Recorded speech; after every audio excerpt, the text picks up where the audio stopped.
Hello, ఎలా ఉన్నారు అందరూ? బాగున్నారా? ఇంకా ఇది లాస్ట్ బ్లాగ్ కంటిన్యూయేషన్. బ్లాగ్లోకి వెళ్ళే ముందు ఈ వీడియో చూసేసేయండి. హలో, సన్ స్క్రీన్స్ యూజ్ చేస్తున్నారా? బయటికి వెళ్ళేటప్పుడు లేదా ఇంట్లో ఉన్నప్పుడు కూడా సన్ స్క్రీన్ యూజ్ చేయాలని చాలాసార్లు చెప్పాను. యూజ్ చేస్తున్నారా? కానీ ఆయిలీగా అయిపోవడం, సో ఇలా కానీ అవుతున్నాయా మీ స్కిన్ అలా అప్లై చేసిన తర్వాత? సో నేను చెప్తాను మీకు ఎలాంటి సన్ స్క్రీన్ ఆయిలీ స్కిన్ వాళ్ళకి మెయిన్గా ఇంపార్టెంట్, ఎలాంటివి యూజ్ చేయాలి అనేది నేను చెప్తాను మీకు. చూద్దరు కానీ. సో ఇది doctor Sheth's ceramide and vitamin C oil free sunscreen అనమాట. SPF 50 PA++++. ఇంకా ఆయిలీ స్కిన్ వాళ్ళకి సన్ స్క్రీన్ ఎలా ఉండకూడదు అంటే ఇంకా ఆయిలీ చేసేయడము, క్లాగ్డ్ పోర్స్, ఇంకా బ్రేక్అవుట్స్ ఉండడం అలాంటివి ఉండకూడదు. ఇంకా ఇది ఆయిల్ ఫ్రీ ట్యాన్ ప్రొటెక్షన్ ఇస్తుంది, specially made for oily skin. ఇంకా దీనికి ఆయిల్ ఫ్రీ ఫార్ములా ఉంది. ఇంకా ఇది మనకి ఆయిలీగా పెట్టదు, స్కిన్ డల్గా అస్సలు పెట్టదు. చాలా లైట్ వెయిట్ టెక్స్చర్ ఉంటుంది విత్ SPF 50 PA++++. ఇంకా ఇది packed with power of nature and science. ఇంకా దీంట్లో మెయిన్ ఇంగ్రీడియంట్స్ ఏమంటే సెరమైడ్, అదేమంటే మన స్కిన్ బ్యారియర్ని స్ట్రెంగ్తెన్ చేస్తుంది. ఇంకా వైటమిన్ సి మన స్కిన్ని బ్రైటన్ చేస్తుంది. ఇంకా ఇది డెర్మటాలజిస్ట్ ఫార్ములేటెడ్, ఇంకా వాటర్ రెసిస్టెంట్ కూడా. ఇంకో ప్లస్ పాయింట్ ఏమంటే మంచి గ్లో కూడా ఇస్తుంది. చూసారుగా ఎంత డిఫరెన్స్ ఉంటుందో. ఇంకా దీంట్లో ఇంకొక వేరియంట్ ఉంది, అదేమంటే doctor Sheth's kesar and kojic acid oil free sunscreen. ఇంకా ఇది కూడా స్పెషల్లీ ఫర్ ఆయిలీ స్కిన్ వాళ్ళకి. దీంట్లో కోజిక్ యాసిడ్ ఉంది, అదేమంటే మన పిగ్మెంటేషన్ ని రెడ్యూస్ చేస్తుంది. ఇంకా కేసర్ వచ్చేసి మంచిగా గ్లోయింగ్ స్కిన్ ఇస్తుంది. సో మీకు ఒక ఆయిల్ ఫ్రీ ట్యాన్ ప్రొటెక్షన్ కావాలంటే doctor Sheth's oil free sunscreens ని తప్పకుండా ట్రై చేయండి. ఇంకా ఇది మీకు ఈజీగా అమెజాన్ లో, ఫ్లిప్కార్ట్, నైకాలో, పర్పుల్ లో దొరికిపోతుంది. ఇంకా డాక్టర్ షేడ్స్ వెబ్సైట్ లో కూడా దొరుకుతుంది. ఇంకా మీరు నా కూపన్ కోడ్ ఆశా 2025 అనేది యూజ్ చేస్తాను, 20% ఆఫ్ ఉంటుంది డాక్టర్ షేడ్స్ వెబ్సైట్ లో. డిస్క్రిప్షన్ లింక్స్ పెడతాను, కావాలి అనుకున్న వాళ్ళు, ఇంకా ఇంట్రెస్ట్ ఉండే వాళ్ళు తప్పకుండా చెక్ చేయండి. ఇంకా బ్లాగ్లోకి వచ్చేద్దాం. సో ఇది ఉగాది రోజు అనమాట. ఇంకా ఉగాది పండుగ చేసుకోలేదు మేము అని చెప్పానుగా. ఇంకా ఆ రోజు ఈవినింగ్ ఏమంటే మేము హైదరాబాద్ వెళ్తున్నాము. ఇది అప్పటికప్పుడు ప్లాన్ కాదనమాట, చాలా రోజుల ముందే ఇంకా ఫ్లైట్కి టికెట్స్ బుక్ చేసుకోవాలి. ముందరికి బుక్ చేసుకున్నామంటే, ముందరంటే అప్పటికప్పుడు బుక్ చేసుకున్నామంటే చాలా ఎక్కువగా ఉంటుంది. అదే ముందే బుక్ చేసుకున్నాం అనుకోండి, అదే అండి ప్రీ ప్లాన్డ్ అనమాట. ముందే బుక్ చేసుకున్నాం అనుకోండి తక్కువగా ఉంటుంది, హ్యాపీగా వెళ్ళేసి రావచ్చు అన్నట్టుగా బుక్ చేసుకున్నాం. ఇలా ఉగాది పండుగ చేసేసుకోవచ్చు, అలా మమ్మీ డాడీకి వెళ్ళి చూసేసుకొని అక్కడ ఫెస్టివల్ చేసుకుని రావచ్చు అనేసి ప్లాన్ చేసాము. ఇంకా జస్ట్ ఒక 1 వీక్కి ముందు అలా ఏమంటే ఇలా ఎవరో చనిపోయారు, మనం పండుగ చేసుకోకూడదు అన్నట్టుగా తెలిసింది. దాని తర్వాత ఇంకా అయ్యో అనుకున్నాము, అనవసరంగా ఇట్లా టికెట్స్ బుక్ చేసేసుకున్నామే. ఒకవేళ అలా తెలుసుంటే ఇక్కడ నుండే, అంటే బెంగళూరు నుండే మనం హైదరాబాద్కి డైరెక్ట్గా వెళ్ళి ఉండొచ్చు కదా అన్నట్టుగా కూడా అనుకున్నాము. ఇంకా అలా రిటర్న్లో తిరుపతికి వెళ్ళి తిరుపతి నుండి బెంగళూరు రావచ్చు కదా అనుకున్నాము. ఇంకా మా అత్తయ్య అయితే పండగ రోజు వెళ్తారా అనేసి అన్నారు. ఎక్కడ క్యాన్సిల్ అయిపోతుందా అనేసి టెన్షన్ వేసింది. ఇంకా సుదర్శన్ ఎలాగో అలా మేనేజ్ చేశాడు, పండగ చేసుకోలేదు కదమ్మా, ఏమవుతుందిలే వెళ్ళి వచ్చేస్తాము అనేసి అన్నాడు. అందుకనేసి ఇంకా అలా బయలుదేరిపోయాము. ఇంకా మాతో కుమార్ వచ్చాడు, తిరుపతి ఇంటర్నేషనల్ ఎయిర్పోర్ట్ అనమాట ఇది. సో కుమార్ డ్రాప్ చేసేసి మమ్మల్ని ఇంకా వెళ్ళిపోయాడు. యాక్చువల్గా ఏమంటే ఎప్పుడు డాడీ వాళ్ళు పిలుస్తూ ఉంటారు రమ్మనేసి ఫెస్టివల్కి అన్నట్టుగా, కాకపోతే ఎప్పుడు వెళ్ళలేదు మేము ఇప్పటి వరకు. సో అలా ఏదో ఒకటి ఇంకా ఇట్లా తిరుపతికి వెళ్ళాల్సి వస్తుంది ఇంకా ఫెస్టివల్కి అనేసి. అంటే ఉగాది అంత గ్రాండ్గా ఏం చేసుకోము, ఉగాది పచ్చడి చేసుకొని జస్ట్ అట్లా పూజ చేసుకుంటాము. దానికి వెళ్ళకపోయినా పర్వాలేదు తిరుపతికి, అయినా కానీ అక్కడికి వెళ్ళి చేసుకోవడం నాకు అలవాటు కాబట్టి అలా వెళ్తూ ఉంటాను. ఇంకా అలా ఇంకా వెంటనే డాడీ వాళ్ళు ఫెస్టివల్ వస్తుంది. సో అటు ఇటు ఎట్లా బాగా మేనేజ్ చేయాలి అన్నట్టుగా ఎప్పుడు వెళ్ళలేదు. ఇంకా లాస్ట్ ఇయర్ అంటే ఇంకా డాడీ వాళ్ళు ఇక్కడే ఉన్నారు కదా, మమ్మీకి సర్జరీ జరిగింది. ఉగాది ఇంకా డాడీ వాళ్ళ ఫెస్టివల్ రెండు ఏమంటే హాస్పిటల్లోనే ఉన్నాము. ఇంకా లాస్ట్ ఇయర్ ఉగాది చేసుకోలేదు, ఇంకా ఈ ఇయర్ కూడా ఉగాది చేసుకోలేదు మేము. మీరేమైనా అనుకోండి, ఉగాది పచ్చడి మాత్రం చాలా చాలా మిస్ అయ్యాను. ఉగాది పచ్చడి చేసుకోలేదే, ఆ టేస్ట్ చేయలేదే అనిపిస్తానే ఉండింది. ఇంకొక విషయం ఏమంటే మేము క్యాన్సిల్ చేసేసుకొని డ్రాప్ అయిపోదాము హైదరాబాద్కి ఇంకా అనేసి కూడా అంతవరకు వచ్చేసింది. కానీ ఏమంటే మేము ఇప్పుడు జస్ట్ హైదరాబాద్కి ఇట్లా వెళ్ళి రావడానికి మాకు 25,000 ఏమో అవుతుందన్నమాట ఆ టికెట్స్కి పే చేయడానికి. సో అంత అంటే సుదర్శన్ ఎప్పుడైనా ఇలా షిరిడీకి అలా టికెట్స్ బుక్ చేసుకున్నప్పుడు క్యాన్సిలేషన్ కూడా పెట్టుకున్నాడు, ఎందుకైనా మంచిది ఫ్యామిలీ అంతా వెళ్తున్నాం, ఒకవేళ మనం ఎవరైనా డ్రాప్ అవ్వచ్చు, సో క్యాన్సిలేషన్ కూడా యాడ్ చేసి పెడతాం అనేసి ఎక్స్ట్రాగా అమౌంట్ పే చేసి క్యాన్సిలేషన్ పెట్టుకున్నాడు. ఈసారి ఏమో నాకెందుకో తెలియదు పక్కా వెళ్తాము అన్నట్టుగా అనిపిస్తుంది. బాబా ఎందుకు అనవసరంగా క్యాన్సిలేషన్కి మళ్ళీ మనీ కడతా, 4,000 5,000 ఎక్స్ట్రా కట్టాలన్నమాట. వద్దు బాబా మనం వెళ్తాంలే అన్నట్టుగా అనిపించింది నాకు, అందుకే వద్దు అని చెప్పా. సో అలా ఫ్లైట్ టికెట్స్ క్యాన్సిల్ చేసుకోవడానికి మనీ పే చేసుకోలేదు, ఇలా క్యాన్సిల్ అవ్వదు. ఇంక ఇప్పుడు క్యాన్సిల్ చేసుకున్నాము అనుకోండి 25,000 క్యాన్సిల్ అయిపోయినట్టే. ఇంకా మనీ అంతా పక్కన పెట్టామంటే మరీ ఎమర్జెన్సీ క్యాన్సిల్ చేసుకోవాలి వెళ్ళకూడదు అనుకున్నప్పుడు చేసుకుంటే ఓకే, అంత ఎమర్జెన్సీ ఏం లేదు. సో అందుకనేసి ఇంకా మళ్ళీ బయలుదేరాం. సో దానికోసమే అనమాట బయలుదేరతామా లేదా అనేసి చాలా టెన్షన్ ఉండింది. ఇంకా ఉగాది కనేసి వచ్చి 2 days ఉన్నాను కదా మోహన వాళ్ళతో. అబ్బబ్బా ఎందుకు లేని వాళ్ళ బుర్రలు తినేసా నేను. దీని గురించే మాట్లాడుతూ మోహన శిరీష వెళ్తానో వెళ్ళను అంటానే ఉన్నాను వాళ్ళతో. ఇంకా డాడీ వాళ్ళు కూడా ఈసారి చాలా ఫోర్స్ చేశారు. నాకు ఎందుకో వెళ్ళాలి అనిపించింది. ఏమంటే రీసెంట్ గానే నజ్జు వచ్చి వెళ్ళింది కదా, అప్పుడు వెళ్ళాము, అప్పుడు బాగుండింది, కొంచెం ఏమంటారు కొంచెం క్లోజ్ గా అనిపించింది. అందుకే అంటే ఎప్పుడు క్లోజ్ గానే ఉంటారు కానీ ఈసారి ఇంకా కొంచెం ఎక్కువ టచింగ్ గా ఉండింది అనమాట మా మమ్మీ మా డాడీ మా నజ్జుతో. సో అందుకే మళ్ళీ గుర్తుకొచ్చి వెళ్ళాలనిపించింది. ఇంకా మా సుదర్శన్ ఎప్పుడు కాదన్నాడు, హైదరాబాద్కి వెళ్తాను బాబా డాడీ వాళ్ళ దగ్గరికి అంటే అసలు ఎప్పుడు కాదన్నాడు. ఇంకా నేనే ఎప్పుడు వెళ్ళాలి ఎప్పుడు వెళ్ళకూడదు అన్నట్టుగా ప్లాన్ చేసుకొని ఇట్లా వెళ్తా ఉంటాను. ఇంకోటి ఏమంటే సుదర్శన్ లేకుండా ఎప్పుడు డాడీ వాళ్ళ ఇంటికి ఇప్పటి వరకు వెళ్ళలేదు. ఇంకా సుదర్శన్తో వెళ్తాను, సుదర్శన్తో వచ్చేస్తూ ఉంటాను. కానీ ఒక్కసారి మాత్రము ఉండిపోయాను సుదర్శన్ లేకుండా. మీకు గుర్తే ఉండుంటుంది, అప్పుడు బెంగళూరు హౌస్ ఇంటీరియర్ వర్క్ జరుగుతూ ఉన్నప్పుడు ఇంకా డాడీ వాళ్ళ దగ్గరే ఉన్నాను నేను 1 month. అప్పుడు అలా సుదర్శన్ లేకుండా ఉండేసరికి కూడా నాకు ఏదోగా అనిపిస్తూ ఉండింది. అంటే సుదర్శన్ లేకుండా ఉన్నానే అనిపిస్తానే ఉండింది, ఎప్పుడెప్పుడు వెళ్ళిపోదామా అనిపిస్తూ ఉండింది. అలా ఎందుకు ఆశ, హ్యాపీగా ఉండొచ్చు కదా సుదర్శన్ లేకుండా కూడా అనేసి అనుకుంటున్నారు కదా. యాక్చువల్గా అలా మాకు మా మామయ్య నేర్పించారు. మా మామయ్య అసలు పంపించేవారు కాదు డాడీ వాళ్ళ ఇంటికి. వెళ్తే ఒకవేళ సుదర్శన్తోనే వచ్చేయాలన్నమాట, అట్లుండేది. సో అదే అలవాటు అయిపోయింది. ఇంకా ఆ రోజు ఫ్లైట్ వచ్చేసి 7:20కి. ఫస్ట్ టైం ఇలా నైట్ జర్నీ చేస్తున్నాము. అది మేము 4 members ఇలా ట్రావెల్ చేసేది ఫస్ట్ టైం అనమాట ఫ్లైట్లో. నైట్ జర్నీ అంటే నైట్ అంతా జర్నీ ఏం కాదు, జస్ట్ అలా నైట్ అయింది కదా అందుకే చెప్తున్నాను. జస్ట్ ఒక 1 hour లేదా 45 minutes లో వెళ్ళిపోవచ్చు హైదరాబాద్కి. ఇంకా టెడ్డీ హ్యాపీ వాళ్ళు కూడా చాలా హ్యాపీగా చాలా ఎక్సైటింగ్ గా ఉన్నారు. కాకపోతే హ్యాపీకి ఇయర్స్ ఏమంటే బ్లాక్ అయిపోతాయి పాపం, దానికోసమే ఫ్లైట్ జర్నీ ఇష్టం ఉండదు. ఇంకా మేము ఎందుకు ఫ్లైట్ జర్నీ ప్రిఫర్ చేసాము, ఎప్పుడు కార్లో వెళ్ళిపోతా ఉంటాం కదా అంటే ఉగాది పక్క రోజే డాడీ వాళ్ళ ఫెస్టివల్ రంజాన్. సో అందుకనేసి ఏమంటే అసలు మాకు ఇంకా గ్యాప్ లేదు వెళ్ళడానికి. అదొకవేళ ఇంకొక డే ఉంటే హ్యాపీగా కార్లోనే వెళ్ళి ఉంటాము. కాకపోతే ఇంకా టైం లేదనేసి ఇలా ఫ్లైట్ చేసుకున్నాము. నాకు కొంచెం టెన్షన్గా ఉంది, టెడ్డీ హ్యాపీకి ఫుల్ కోల్డ్గా ఉంది, ఎక్కడ బ్లాక్ అయిపోతుందా అని.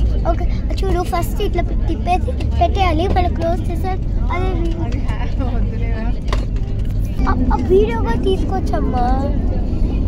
ఇప్పుడైతే డార్క్ ఉంది కదా,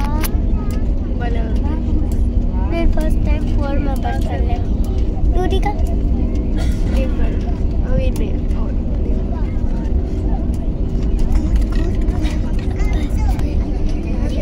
To the seats for takeoff, please. Thank you.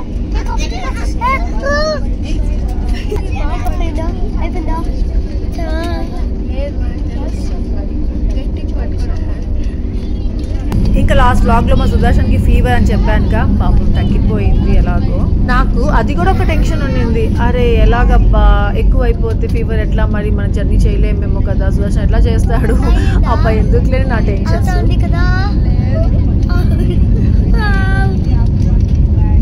అందుకే మాకు ఏదైనా ప్రీ ప్లాన్డ్ గా ఉందాము అంటే అసలు సక్సెసే అవ్వదు. ఇప్పటి వరకు ఎన్నిసార్లు ప్రీ ప్లాన్డ్ గా ఉన్నాము, చాలా వరకు క్యాన్సిల్ అయిపోయింది. ఇది కూడా ఆల్మోస్ట్ ఇంక క్యాన్సిల్ అనేసి అనుకున్నాను, కానీ ఎక్కడో హోప్ అనమాట వెళ్తాను అన్నట్టుగా. సో అలాగే వెళ్తున్నాను.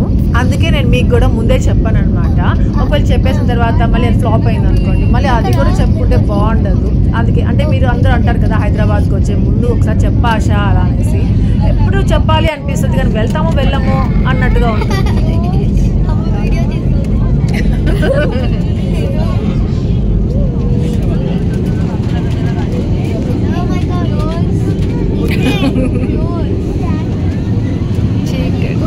పాప మా సుదర్శన్ ఫేస్ అయితే పీక్కోబోయింది. 1 day ఫీవర్కే అలా అయిపోయింది. ఇంకా జస్ట్ అలా టేక్ ఆఫ్ అయ్యింది ఫ్లైట్, వెళ్తా ఉన్నాము అంతే. ఇంకొక నాకైతే అసలు 20-25 minutesలో మళ్ళీ కిందకి వెళ్ళిపోతున్నాము, వచ్చేసింది హైదరాబాద్ అట్లా అనిపించింది. హ్యాపీ చూసారా షూస్ ఎక్కడ పెట్టిందో, టెడ్డీ అన్నీ నేర్పిస్తూ ఉంటుంది వాడికి. ఇంకా అనౌన్స్ కూడా చేసేసారు, హైదరాబాద్ వచ్చేసింది, ఇంకా ల్యాండింగ్ టైం అనేసి అన్నట్టుగా. ఇంకా మాకు అంత తొందరగా వెళ్ళిపోతున్నాము అనేసి భలే హ్యాపీ అనిపించింది. కాకపోతే ఇక్కడ అమ్మ ఎంత భయం వేసిందంటే, చిన్న చిన్న పిల్లలు కూడా ఉన్నారు, ఎట్లా ఏడ్చారంటే అట్లా. ఒక పాప ఉంది, ఎంత భయపడిపోయిందో. ఇంకా టెడ్డీ హ్యాపీ వాళ్ళకి కూడా ఇయర్ పెయిన్ స్టార్ట్ అయ్యాయి, ఇంకా కిందకి వెళ్ళిపోవాలి, ఎప్పుడెప్పుడు వెళ్దామా అన్నట్టుగా ఉన్నారు వాళ్ళు. వచ్చేసింది లేరా, ఇంకా 5 minutes అంతే వెళ్ళిపోతాం అంటున్నాను.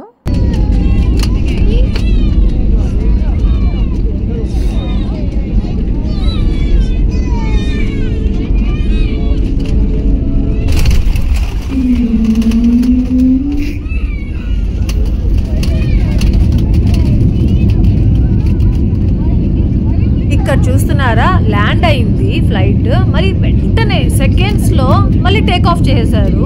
ఎందుకు ఇలా జరిగింది అసలు ఏం అర్థం కావట్లేదు. ఇంకా వెళ్తూనే ఉన్నామా లేకపోతే ఏంటబ్బా ఏం జరుగుతూ ఉంది. ఒక 20 minutes ఏమంటే హైదరాబాద్ వచ్చేసిన ఆ సిటీలోనే అట్లా అట్లా తిరుగుతూనే ఉంది. అది ఎవరు అనౌన్స్ కూడా చేయట్లేదు. అసలు అందరూ భలే టెన్షన్ పడ్డారు, ఒకరికొకరు మాట్లాడుకోవడం సరిపోయింది, ఏమైంది అనేసి. నాకు ఎక్కడో టెన్షన్గా ఉంది, అరే ఏం జరుగుతూ ఉంది అన్నట్టుగా. చెప్పానుగా మీకు, టెడ్డీకి హ్యాపీకి ఇద్దరికి ఫుల్ కోల్డ్ అయిపోయి ఉంది. ఇంకా టెడ్డీకి కోల్డ్ అంటే ఇయర్ పెయిన్ వచ్చేస్తుంది, వాడు పాపం ఇయర్ పెయిన్ ఒక కాటన్ పెట్టుకుని వద్దాం అనుకోని కూడా నేను లాస్ట్ మూమెంట్లో మర్చిపోయాను. ఇంకా హ్యాపీ అయితే భలే ఏడ్చేసింది, ఇయర్ ఏమంటే బ్లాక్ అయిపోయి పాపం ఓపెన్ అవ్వట్లేదంట, వాడికి పాపం భయపడిపోయింది. ఇంకొక 1 or 1.5 year పాప ఉంటుందేమో, పాపం ఒక్కటే ఏడ్పు, భయం అని ఏడుస్తుంది. ఎప్పుడు ల్యాండ్ అయిందో ఆ భయం పట్టుకునేసింది. అప్పుడు కొంచెము చాలా భయం వేసింది అందరికీ, మామూలుగా ల్యాండ్ అయ్యేలాగా అవ్వలేదు అప్పుడు ఫ్లైట్. చాలా భయం వేసింది, ఆ పాప ఏడుస్తూనే ఉండింది.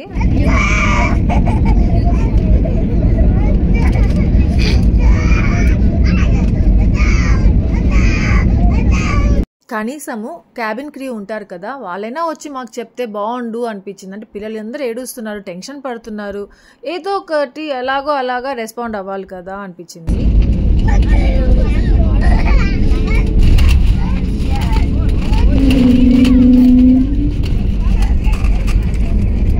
ఫైనల్లీ ల్యాండ్ అయింది. ల్యాండ్ అయినా కానీ మాకు సాటిస్ఫాక్షన్ లేదనమాట, ల్యాండ్ అవుతుందా నిజంగానే ల్యాండ్ అవుతా ఉందా అన్నట్టు నమ్మలేకపోయాము.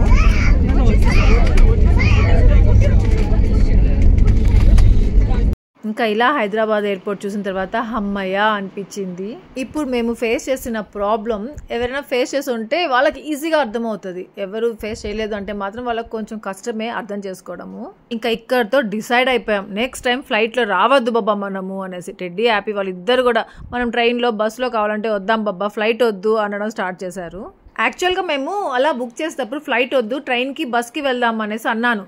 బస్కి టికెట్స్ బుక్ చేసేసాడు కూడా సుదర్శన్. లాస్ట్కి మళ్ళీ ఎందుకో తెలియదు, బస్సు వద్దులే బుజ్జు, వీళ్ళని ఏగించుకుని ఎక్కడ వెళ్తాం బస్కి ట్రైన్కి, ఫ్లైట్లో అయితే ఈజీగా వెళ్ళిపోయి ఈజీగా వచ్చేయచ్చు అన్నాడు సుదర్శనే. ఇంకా అది బస్ టికెట్స్ క్యాన్సిల్ చేసి మళ్ళీ ఫ్లైట్కి బుక్ చేశాడు. ఏమంటే టెడ్డీ హ్యాపీ వాళ్ళు ఎప్పుడు బస్కి ఫ్లైట్కి ట్రైన్కి బస్కి రాలేదు కదా, వాళ్ళకి ఇష్టం అనమాట బస్కి రావాలన్నా ట్రైన్కి వెళ్ళాలన్నా. అలా అంటే ఫ్లైట్ అలా ఎందుకు జరిగిందో ఇప్పుడు తెలిసింది మాకు.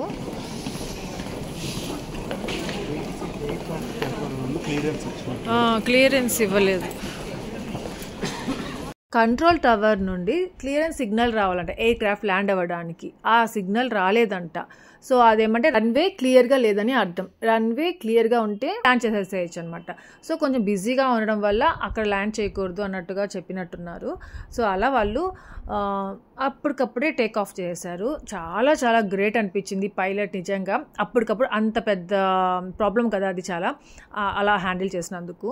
అక్కడ ఆ టైంలో టెన్షన్ పడ్డామే కానీ ఇంకా అలా చేయకపోయి ఉంటే ఇంకేదో అయిపోయి ఉంటుందేమో. ఇంకా ఈ ప్రాబ్లం మీతో షేర్ చేసుకుంటూ ఇంతకు నా డ్రెస్ గురించి మర్చిపోయి చెప్పడం. నా డ్రెస్ ఎప్పుడుదో తెలుసా మీకు, అది 6 years ఎగో డ్రెస్. మీకు గుర్తుందో లేదో తెలీదు, నేను అప్పుడు ఒకసారి న్యూ ఇయర్ రోజు లైవ్కి వచ్చాను. సో అప్పుడు వేసుకున్న డ్రెస్, ఆ డ్రెస్ వేసుకుంటే నాకు ఇంట్లో అందరూ, మోహన, మా సుదర్శన్, ఢిల్లీ అందరు ఏమంటే కామెంట్ చేశారు, నేనేమంటే అది డ్రెస్ వేసుకుంటే వేరే ఎవరో లాగున్నాను అన్నట్టుగా. అంటే చర్చ్లో పాస్టర్ అలా వేసుకుంటారు కదా, సో అలా ఉంది అన్నట్టుగా చెప్పేవాళ్ళు. సుదర్శనే కొనిచ్చాడు ఆ డ్రెస్ని, నా ఫేవరెట్ డ్రెస్ అనమాట. అది ఎంత టైట్గా ఉండిందో అంత టైట్గా ఉండింది. ఇప్పుడు ఎంత ఫ్రీగా సరిపోయిందో, అంటే ఫ్రీ కాదు కరెక్ట్గా ఉంది ఇప్పుడు. సో అంతే, లగేజ్ తీసేసుకున్నాము. ఇదిగో ఇలా ఫ్లైట్లో హైదరాబాద్కి రావాలనేసి ఇగో ఈ ట్రాలీ బ్యాగ్ ఒకటి తీసుకున్నాం. లేదంటే నార్మల్ మా బ్యాగ్స్ ఉన్నాయిగా అవే కార్లో పెట్టేసుకొని వచ్చేస్తూ ఉంటాం మామూలుగా హైదరాబాద్కి రావాలన్నా తిరుపతికి వెళ్ళాలన్నా. కాకపోతే ఇక ఫ్లైట్లో వెళ్తున్నాం కదా, ఆ బ్యాగ్స్ బాగాలేదు బాబా, ఇది తీసుకుందాం ఒక ట్రాలీ బ్యాగ్ అనేసి నేనే గమ్ముగా ఉండక చేశాను. ఇంకా ఆర్డర్ చేసుకున్నాము. కానీ ఓకే బాగుంటుంది, కానీ లాంగ్ ఎక్కడికైనా వెళ్ళాలన్నప్పుడు బాగుంటుంది అనిపించింది. ఇది మెయిన్గా బ్యాగ్స్ అనుకోండి ఇలా మోసుకొని వెళ్ళాలి, అదే ట్రాలీ బ్యాగ్స్ అనుకోండి ఇలా నార్మల్గా అలా తోసుకుంటూ వెళ్ళిపోతూ ఉండొచ్చు. ఇంకా మా డాడీ అయితే ఫోన్లు మీద ఫోన్లు, ఎప్పుడో వస్తామన్నారు కదా ఇది ఇంకా రాలేదు అన్నట్టుగా. ఏమంటే మేము 9:20కి అలా ఇంటికి వచ్చేస్తాము అని చెప్పాం. సో ఇంటికి వచ్చి అన్నం తినాలమ్మా, ఎక్కడేం తినకండి అనేసి అన్నారు. ఓకే డాడీ అలాగే ఇంటికి వచ్చే తినేస్తాము అనేసి కూడా అన్నాను. కాకపోతే ఫ్లైట్ ఇలా జరుగుతుంది అనేసి మాకు తెలియదుగా 1 hour లేట్ అయిపోయింది. ఇంకా ఇక్కడ మా సుదర్శన్ ఊబర్లో బుక్ చేసేసాడు క్యాబ్. సో ఇంకా ఈసారి ఏమంటే ఇక్కడే నార్మల్గా నజ్జు వచ్చినప్పుడు ఇక్కడే ఎక్కేసాం కదా, కాదు అంట ఈసారి. ఇదిగో ఇట్లా ఒక లైన్ ఉంటుంది, అక్కడ అందరు వచ్చి నుంచోవాలి. సో ఒక్కొక్క కార్ ఎవరు సెలెక్ట్ చేసుకుంటారో ఏ టైప్ ఆఫ్ కార్ అన్నట్టుగా అది వస్తుంది, అప్పుడు దాంట్లో ఎక్కి వెళ్ళిపోవచ్చు అనమాట. ఇది భలే ఉంది అనేసి అనుకున్నాను, ఫస్ట్ టైం అలా చూశాను. ఇంకా ఇక్కడ ఇలా క్యాబ్ కోసం వెయిట్ చేస్తుంటే మాధురి అనేసి మన సబ్స్క్రైబర్, తను అంటే నా ఫ్రెండ్ అనమాట, కలిశారు. ఫస్ట్ టైం ఎంత హ్యాపీ అనిపించిందో. కాకపోతే ఆ టెన్షన్ ఇంకా ఉండింది అనమాట, అంత మంచిగా మాట్లాడలేకపోయాను తనతో, ఎక్కడో ఏదోగా ఉండింది, కొంచెము టయర్డ్గా ఆ టెన్షన్గా అలా. ఇంకా తను కూడా కొంచెం హడావుడిగా ఉండింది, సింగపూర్ నుండి వస్తూ ఉండిందంట. సో జస్ట్ ఒక 5 minutes అలా మాట్లాడేశాను అంతే, తను వెళ్ళిపోయింది. ఇంకా మేము కూడా క్యాబ్ ఎక్కేసాము. లాస్ట్కి ఎలా అయిపోయిందంటే హైదరాబాద్కి రీచ్ అయ్యేంత వరకు నేను టెన్షన్ పడుతూనే ఉన్నాను అనమాట, అలా అయిపోయింది. ఇంకా ఎన్ని ప్రాబ్లమ్స్ ఫేస్ చేసుకుంటూ డాడీ వాళ్ళ ఇంటికి వెళ్ళాల్సి వస్తూ ఉంటుందో ఒక్కొక్కసారి. డాడీ వాళ్ళకేమో అవంతా తెలీదు, సింపుల్గా మా రావచ్చు కదా, మీరు రారు అసలు ఇక్కడికి అన్నట్టుగా అంటుంటారు. అమ్మయ్య డాడీ వాళ్ళ ఇంటి దగ్గరకు వచ్చేసాము. ఈ కాంప్లెక్స్ గుర్తుందా, ఇంకా నేను రెడ్డి హ్యాపీ ఇదిగో మాట్లాడుకుంటూ. అప్పుడు టైం ఎంత 10:30 అలా అనుకుంటాను. అప్పటికి కూడా ఫుల్ లైటింగ్ ఉంది, షాప్స్ ఓపెన్లో ఉన్నాయి. ఇంకా డాడీ అదిగో పార్క్, ఇది ఇంకా రాలేదు, ఇంకా వస్తుంది. సో ఆ పార్క్ గురించి ఇంకా ఇలా అవి అన్నీ మాట్లాడుకుంటూ వెళ్తున్నాము. ఇంకోటి ఏమంటే రెడ్డి హ్యాపీ వాళ్ళకి క్యాబ్లో వెళ్ళడం అస్సలు నచ్చలేదు, మన కారు ఉంటే బాగుండు బాబా అన్నట్టుగా అంటున్నారు. డాడీ చూసారా అక్కడ బాల్కనీ నుండి చూస్తున్నారు అప్పుడే మమ్మల్ని. జస్ట్ ఇప్పుడే మేము వచ్చేసాము ఇంకా డాడీ దగ్గరికి, మమ్మీ దగ్గరికి వెళ్ళిపోతున్నాము. వదలన్నా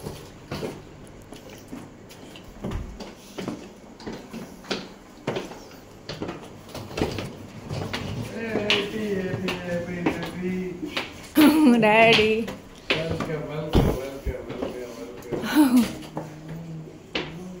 ఎదురొస్తుంది అంకుల్ మీకు పాపం.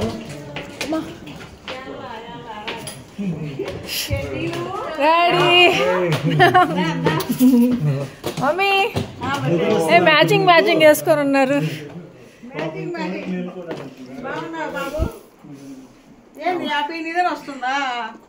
కార్లో పడుకుంది, క్యాబ్ లో. చాలా టెన్షన్ అయిపోయింది ఈరోజు. ఫ్లైట్ ల్యాండ్ అయ్యి మళ్ళీ టేక్ ఆఫ్ అయిపోయింది. ల్యాండ్ అయింది మళ్ళీ వెంటనే టేక్ ఆఫ్ అయిపోయింది. అందరికి టెన్షన్, ఏం జరుగుతుంది ఏం అర్థం కావట్లేదు. అబ్బా డాడీ వాళ్ళ ఇంట్లో ఏమంటే డైనింగ్ టేబుల్ మీద ఒక్కసారిగా ఉగాది పచ్చడి చూడగానే నా టెన్షన్ అంతా అలా మాయమైపోయింది. దాన్ని చూడగానే భలే హ్యాపీ వేసేసింది. ఏమంటే మమ్మీ వాళ్ళకి పక్కన ఉంటారు కదా, నైబర్స్ ఉంటారు, ఫ్రెండ్స్. సో వాళ్ళు ఏమంటే ఉగాది పచ్చడి ఇచ్చారంట. నాకైతే ఎంత హ్యాపీ అనిపించిందో. మమ్మీ అయితే నువ్వు తినలేదు కదా, పండగ చేసుకోలేదుగా, తిని చూడు ఎంత బాగుందో అనేసి అని. కానీ నాకైతే ఇంకా తిన్నాను. ఆ రోజు అసలు నిజంగా నాకు నా కోరిక అక్కడికి తీరిపోయింది అనేసి అన్నట్టుగా అనిపించింది. ఒక 2 vlogs నుండి ఉగాది పచ్చడి అంటూనే ఉన్నాను కదా, ఈ వ్లాగ్లో కూడా అంటూనే ఉన్నాను. లాస్ట్కి ఉగాది పచ్చడి తినేసాను. అబ్బా ఇంకా ఎంత ఆకలిగా ఉన్నిందో అంత ఆకలిగా ఉన్నింది, ఆరాటంగా ఉన్నింది. అంటే మనం ఏదైనా టెన్షన్ తీరిపోయినాక ఎలా ఉంటుందో అలా ఉన్నింది. ఇంకా అంతే మా బెడ్రూమ్లోకి వచ్చేసాము. ఇంకా ఇక్కడ లగేజ్ అంతా పెట్టేసి ఫస్ట్ ఫ్రెష్ అయిపోవాలి అనిపించింది. దాని తర్వాత ఇంకా మమ్మీ డాడీ కోసం బట్టలు తెచ్చానుగా, అది ఎప్పుడెప్పుడు ఇద్దామా అనిపించింది. సర్ప్రైజ్ అనమాట డాడీకి. డాడీ ఉండేసి మాకెందుకు తెచ్చుకొచ్చావమ్మా, మేము ఇవ్వాలి నీకు, పండగ కాబట్టి మేము పెట్టాలి నీకు అనేసి అంటున్నారు. డాడీ వాళ్ళు ఆల్రెడీ నాకు మనీ పంపించారనమాట. పండగకి నలుగురు ఎవ్రీ ఇయర్ ఏ పండగ వస్తుంది కదా అప్పుడు అంతా పంపిస్తూ ఉంటారు. పండగకి ఎలాగో రారు, డ్రెస్సులైనా కొనుక్కోండమ్మా అనేసి మనీ పంపిస్తారు. సో అలా ఈసారి కూడా పంపించారు. మీరే డ్రెస్సెస్ అన్ని కొనుక్కొచ్చుకొని ఇక్కడికి వచ్చేసి ఇక్కడ వేసుకోండమ్మా అనేసి అన్నారు అనమాట. అంటే ఇంకా మా కోసం షాపింగ్ చేయాలంటే చాలా కష్టం కదా డాడీ వాళ్ళకి. సో అందుకే అనమాట, మీరే కొనుక్కోండి మీకేం కావాలో అన్నట్టుగా అన్నారు. ఇంకా ఇక్కడ ఇంకోటి ఏమంటే డాడీకి సైజెస్ నేను అడగకుండా సర్ప్రైజ్గా ఉండాలనేసి ఏదో తీసుకొచ్చేసాను. డాడీ కొంచెం సన్నగా అయ్యారు, సో కొంచెం ఒక సైజ్ తగ్గించి తీసుకొద్దాము అనుకున్నాము. ఇంకా ప్యాంట్ అయితే కరెక్ట్ సైజ్ తీసుకొచ్చామంట ఎలాగో. ఇంకా షర్ట్ అయితే లాస్ట్ టైం డాడీ వాళ్ళు ఇక్కడికి వచ్చినప్పుడు మమ్మీకి డాడీకి బట్టలు పెట్టాం కదా, అప్పుడు డాడీకి షర్ట్ చాలా లూజ్ అంట, పెద్ద సైజ్ తీసుకొచ్చేసారు.